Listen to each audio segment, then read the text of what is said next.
Contemporary World Theology Session 30 认识现代神学第30讲 Chapter 17 Fundamentalism 第17章基要主义 Fundamentalism. One of the most vilified words in today's theological vocabulary is fundamentalism. 今天在神学的词汇里用的很多的贬义的字就是基要派。Even Asia has not escaped this pattern. 亚洲也不例外。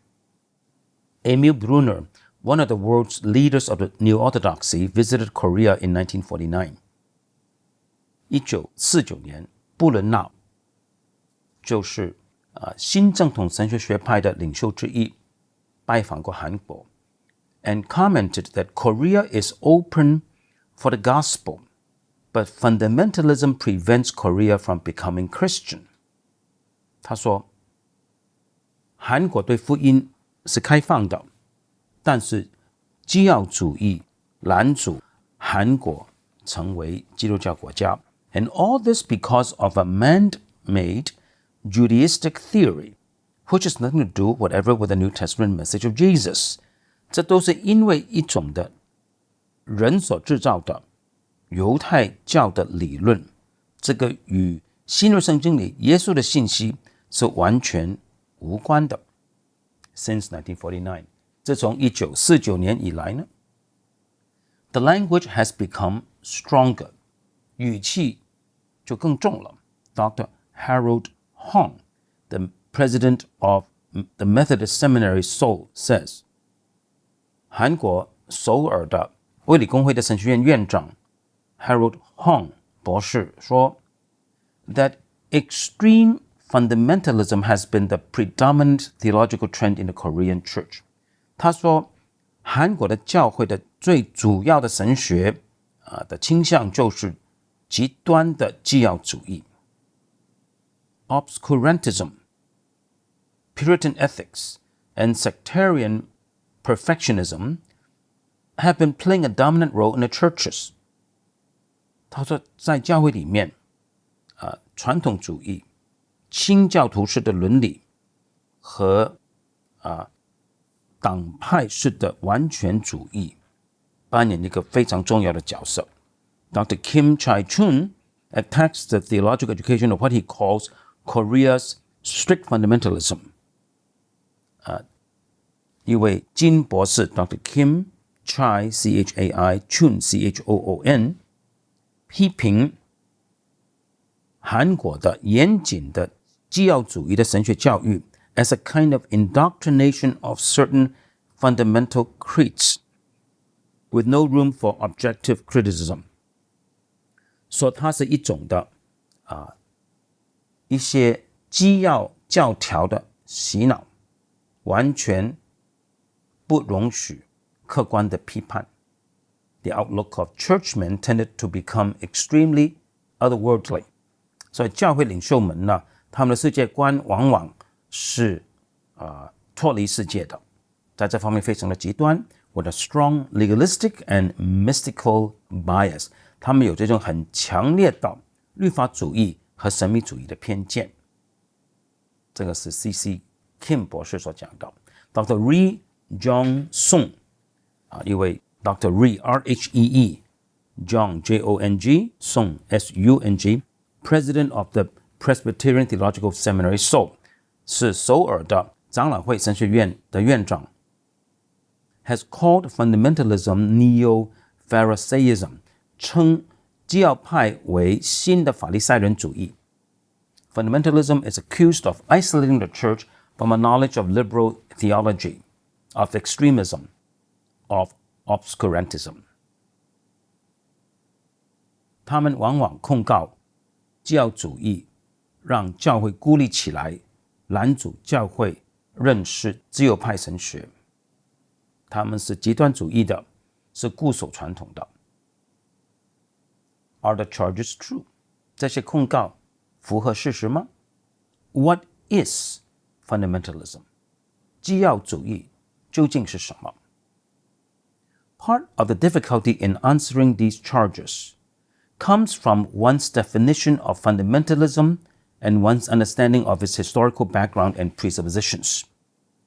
回答这些的控告非常的困难，其中一个原因就是似乎我们对基要主义的定义是什么，也在乎我们是否理解基要主义的历史背景和它背后的一些的前提。A second difficulty comes from the theological presuppositions which the examiner himself brings into his investigation. 第二个难处呢，在于审核基要主义人他自己的神学的前提，他把这些的前提往往带进到他对基要主义的研究跟评估的。Generally, this second factor plays a very large role in contemporary criticism. 往往在当代对基要主义的批判中，这个第二个因素扮演非常重要的角色。One would expect Emil Brunner to criticize fundamentalism. 我们会预期布伦纳必然会批评基要主义的 since he has no sympathy for one of the basic doctrines of fundamentalism, faith in an infallible Bible. 因为他对基要派的一个基本的教义就是相信一本无谬的圣经呢，是完全不同情的。And when one remembers the leading part Dr. C.C. Kim has played in introducing liberal higher criticism into the Korean church, 而当我们记得 Dr. Kim, C.C. Kim 前面我们讲到的这位金博士是扮演一个很重要的角色，把自由派的高等圣经批判带进韩国的教会的时候呢， one can also understand his critical reactions to fundamentalism. 我们就很自然能够理解他对基要主义为什么有这么批判性的回应。The deeply Barthian sympathies of Dr. Ri John Sung.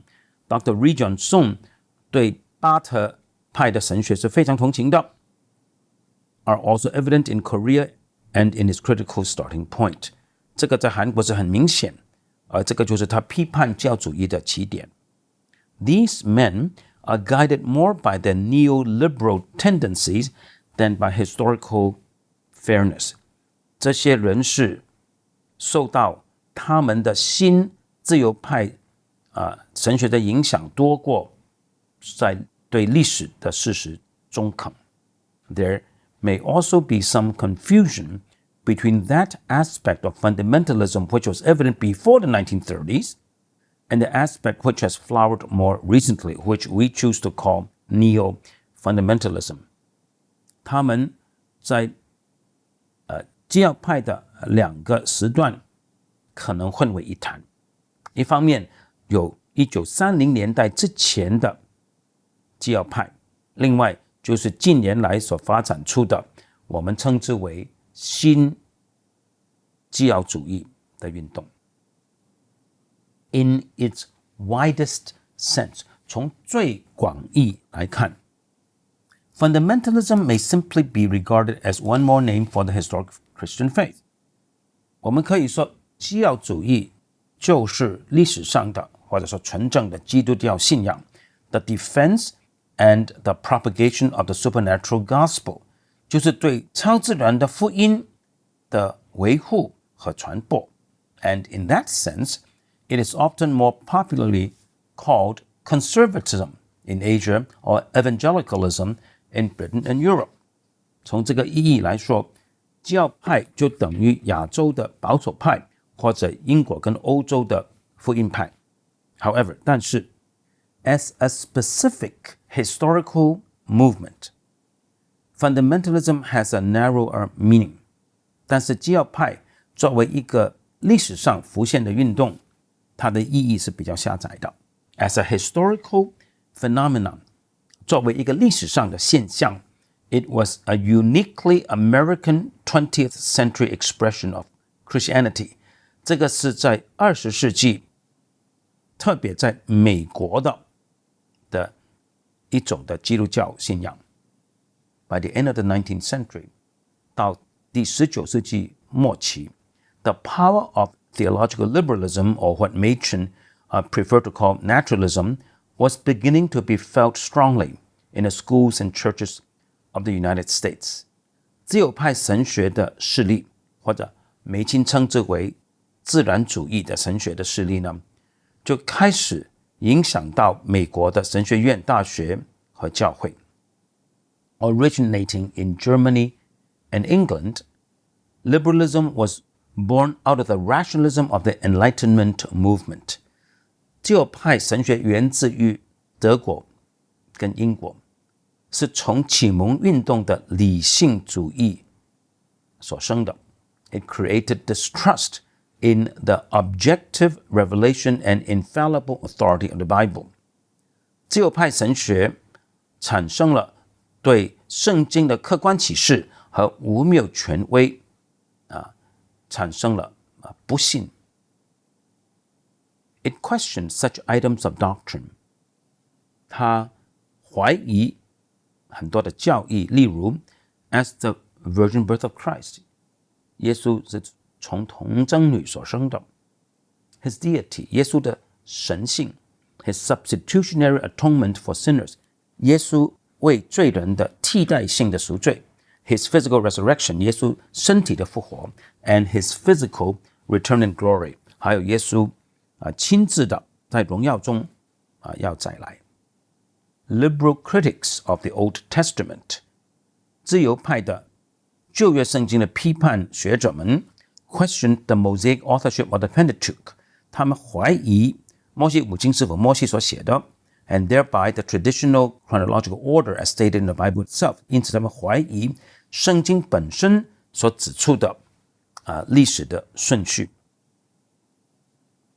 An evolutionary concept of Israel's religion was applied to the chronological order of law, psalms, and prophets. 他们用一个进化论的角度来理解以色列的宗教，用在律法、诗篇和先知书上。And a new arrangement appeared of prophets, law, and psalms. 因此呢，他们把先知书、律法书和诗篇呢重新的排过时间上的顺序。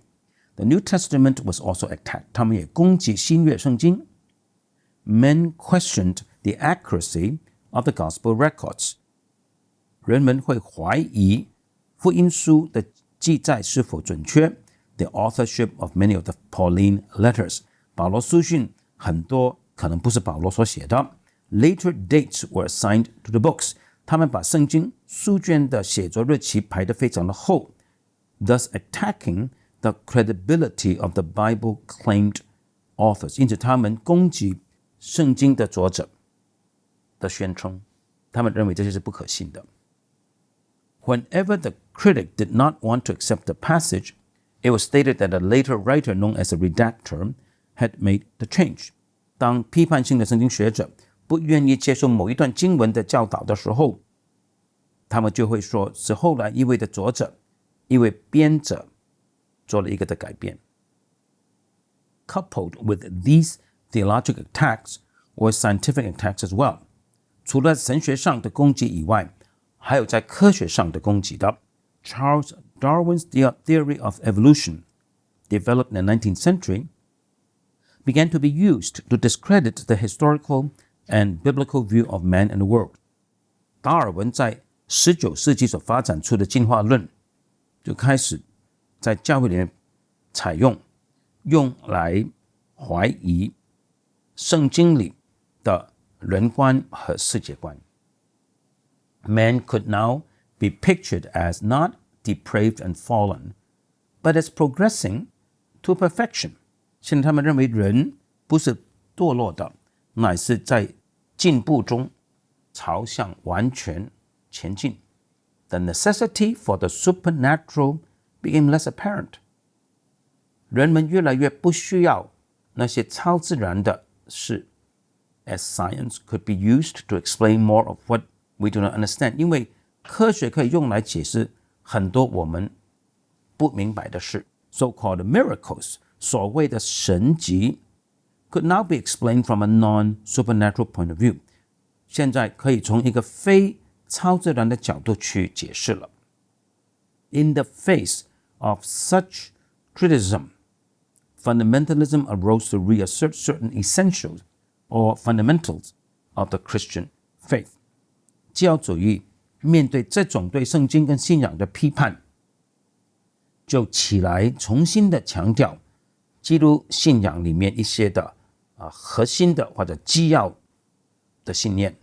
Though in some sense a protest movement, 虽然从某一种意义上来说，基要主义是一种的抗议运动。Its protests were against the negativism and destructiveness of liberal criticism. 这些的抗议是要抵挡自由派对圣经的批判的负面主义和毁坏性。Counteraction might be a more fitting expression to designate its early efforts. 基要派早期的努力可能被称为反攻或者是取代性的行动更加的恰当。Aware that American seminaries, Christian publishers, and denominational posts of leadership were being surrendered to liberalism, 基要派知道美国的神学院、基督教出版社和宗派一些领袖的位置渐渐的都向自由派神学投降了。It countered with annual Bible conferences.